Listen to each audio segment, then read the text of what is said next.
yang mengingatkan ini subhanallah, subhanallah nggak direken sama imam. Imam ini bukan berarti nggak mau diiling, no. Tapi memang seharusnya begitu, seharusnya tetap berdiri. Dan makmum harus mengikuti imam. Idza syakka ahadukum fi salatihi falam yadri kam shalla thalathan am arba'an falyatarahi syak wal yabni ala mastaiqan thumma yasjudu sajdataini qabla an yusallima fa in kana shalla khamsan syafa'na lahu salata wa in kana shalla itmaman li arba' kanata targhiman lisyaitan. Di kitab Minhajul Muslim karya Abu Bakar Jabir Al-Jazairi, di bab yang keempat, bab ibadah, pasal sekian, ada subjudul yaitu sujud sahwi. Terjemahannya beliau mengatakan, barang siapa lupa dalam sholatnya kemudian menambah jumlah rakaat sholatnya, sakjane 4 kok ternyata dia sampai 5, maka ia wajib sujud usai sholatnya kemudian salam. Begitu juga barang siapa meninggalkan sunnah muakkadah dalam sholat, ia wajib sujud sebelum salam. Begitu juga barang siapa meninggalkan tasyahud pertengahan dan tidak ingat padanya, atau ingat padanya setelah ia berdiri, maka ia tidak usah melakukan tasyahud, dan sebagai gantinya ia wajib sujud sebelum salam. Begitu juga orang yang salam padahal sholatnya belum tuntas, sholat maghrib 2 rakaat salam, terus diingatkan, terus ditambah lagi 1 rakaat, belum tuntas, begitu itu ditambah lagi lah sebelum salam, sujud sahwi. Ia wajib kembali dalam posisi sholat kemudian menyempurnakan sholatnya dan sujud setelah salam. Kalau kasus ini menurut Syekh Abu Bakar Jabir Al-Jazairi, sujudnya setelah salam, sujud 2 kali terus salam lagi. Dasar sujud sahwi ialah sabda Nabi Muhammad SAW dan perbuatan beliau. Beliau pernah salam setelah sholat 2 rakaat, kemudian diberitahu tentang hal tersebut. Beliau pun kembali ke posisi sholat, menyempurnakan sholatnya dan sujud setelah salam. Diriwayatkan At-Tirmidzi. Rasulullah pernah berdiri dari rakaat kedua tanpa tasyahud, kemudian beliau sujud sebelum salam. Ini kata Syekh Abu Bakar Jabir Al-Jazairi. Dan bersabda, jika salah seorang dari kalian ragu di dalam sholatnya, ia tidak tahu sudah sholat 3 rakaat atau 4 rakaat, maka hendaklah ia membuang keraguan-raguannya dan hendaklah ia membangun berdasarkan apa yang ia yakini. Kemudian sujudlah 2 sujud sebelum salam. Setelah jika ia telah sholat 5 rakaat, ia menggenapkan sholatnya. Jadi sujud sahwi ini membuat sholatnya genap, entah dianggap sebagai 6 rakaat atau dianggap sebagai 4, sebagai pengurang rakaat yang kelima itu tadi, mungkin begitu maksudnya. Yang jelas dengan sujud sahwi ini sholatnya menjadi sempurna, tidak kurang dan tidak lebih.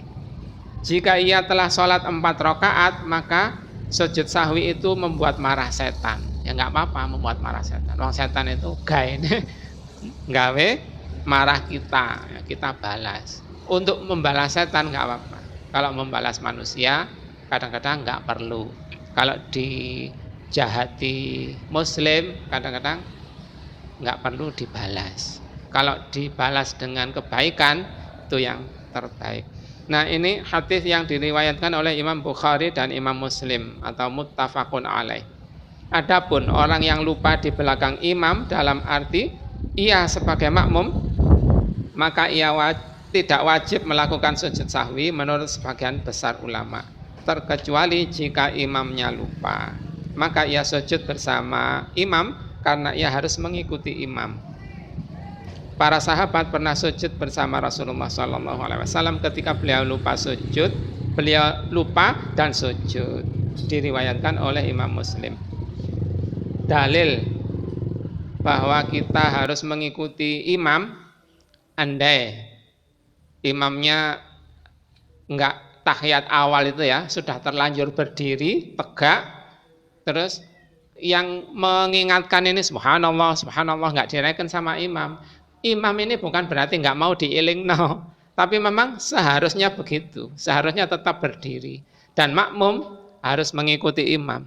Dengan mengikuti imam ini, sholat jamaahnya sempurna, dan ketinggalan tahiyat awal itu tadi enggak menjadi apa-apa, enggak menyebabkan berkurang karena diganti dengan sujud sahwi itu.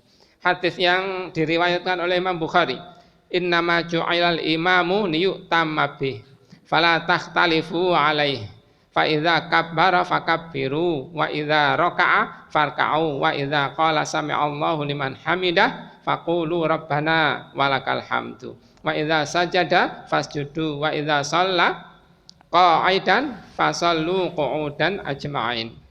Sesungguhnya imam ditunjuk untuk diikuti, maka jangan berbeda dengannya. Jika ia telah takbir, maka bertakbirlah, dan seterusnya. Nah, ini dalilnya yang diriwayatkan oleh Imam Bukhari. Sedikit lagi ya tentang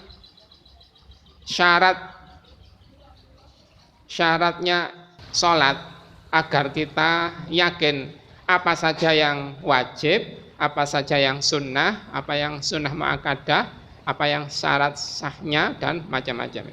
Sedikit syarat wajibnya sholat: 1. Muslim, 2. Berakal, 3. balik, 4. Waktunya telah tiba.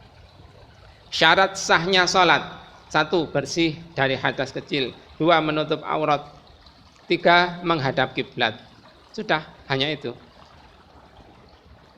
Dilanjut hal-hal yang diwajibkan dalam sholat: 1. Berdiri, 2. Niat, 3. Takbiratul ihram, 4. Membaca al-fatihah, 5. Ruku', 6. Mengangkat kepala dari ruku', 7. Sujud, 8. Mengangkat kepala dari sujud, 9. Tumak ninah, 10. Salam, 11. Duduk untuk salam, 12. Urut. Nah, hanya ini.